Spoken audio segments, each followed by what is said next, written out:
We start getting layers, the build's happening, and on the beat, I've got to bring in the bass drum and drop the delay. 1, 2, 3, 4. All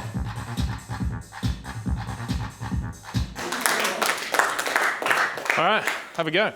I want to hear some little performances too. I'm going to come and jump in on headphones. This program that we're doing is specifically focused on electronic music production. It's a way of applying informal learning in a very tactile, hands-on and innovative way, using hardware, no screens, and so students can make electronic music very quickly and take it in their own direction. A big part of the fabric of the school has been kids wanting to come to Balgowlah Boys to engage in music. These kids are getting a taste of pretty real-world machines. You know, what they can do with these little Rolands is fairly cutting edge. These devices are really cool for them to just get their hands dirty and sort of just experiment away. And, you know, use 12 steps, you can use multiple bars, you can use loops, change timbre so you can go into tone colour as well. It just sounds awesome, you know. When the beat drop goes, it's just like, wow, that's crazy. It's just insane. I would put up the tempo and like put up the decay a little bit. I would be on the keys and he would be on the bass like you were teaching us. Me and my friend Zach, we were all playing around with all the decay and all the delays, and that really showed us a whole new side of the techno and everything and how it's made, and yeah, we really enjoyed it. That's cool. One of the big things is it takes kids out of their comfort zone and it gives them a new experience. Some people think, oh, we can't do that, that's what DJs do. And I think when they actually say the era devices and they've done a workshop, kids can really embrace it. They're actually understanding some key production tools physically before going into the digital space. The engagement is so high. They've had this chance to express themselves in a way that teachers never knew. And that comes out a lot. So we'll have a whole class of students and they're all just in headphones, bopping away to the tracks they've made. And you know straight away they're in. Toms are cool. Just adds, like, starts rolling, starts pushing.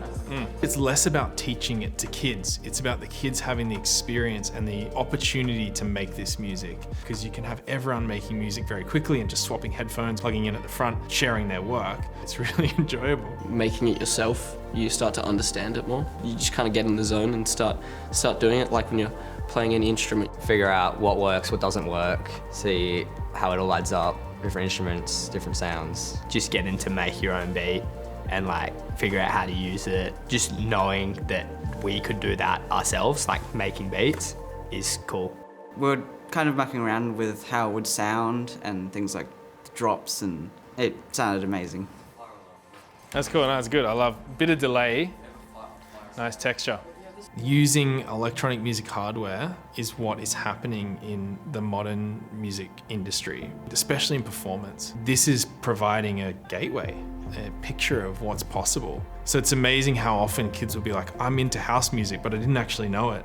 And now I can make it, and I know how to make it from here on. Sometimes you get students maybe who just play guitar and this takes them out of their comfort zone and it gives them a slightly different perspective. There's that really immediate sort of reward that they get because they're making something that's right there. They can put in triggers, put in synth patterns, and they hear it immediately. So it's an immediate reward for their work, but also gets them listening and adjusting things as they go. And it's really nice to see them embrace that process of maybe not as everything being perfect all the time, but building stuff that they like. What did you play with? What did you just experiment with in that 5-minute session? The workshops have really opened a door to us in the classroom as well, and we like to teach kids how to do things at Balgowlah Boys. So we use Musical Futures International's resources to give them a fun, relaxed and engaging approach. And it gives them those opportunities to perform, to produce, to really get engaged in music, both inside and outside. Creativity in education is extremely important. To have learnt something, to have worked together is the most important thing. You can't sit there and disengage from this. You're brought in, and you're brought in through the joy of music, through the passion of the teachers, and through being exposed to things that you can be a part of and play. They're making music accessible. I look forward to seeing the machines on stage at the next concert.